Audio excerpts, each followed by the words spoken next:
மாதம் மாதம் 1000 காசு இலவச பேருந்து. மாதம் மாதம் 1000 காசு, அது உங்களோட வரிப்பணம். மாதம் மாதம் 1000 காசு உங்களோட வரிப்பணம். பல கோடி பல லட்சம் திருடி ஊழல் பண்ணி அதில் வந்த வரிப்பணம். விலைவாசி ஏறி போச்சு. தமிழ்நாடு மக்கள் பிச்சை எடுக்கிற நிலமை வந்துருச்சு. பிச்சை எடுக்கிற நிலமை வந்துருச்சு.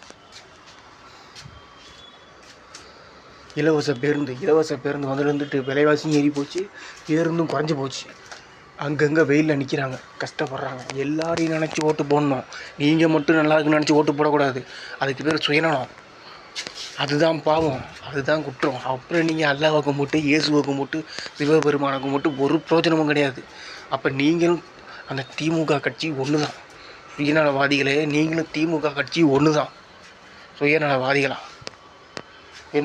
இல்லைன்னா இந்த தடவை ஒரு நல்ல கட்சி ஓட்டு போடுங்க. என்ன நம்ம தமிழக வெற்றி கழகத்தை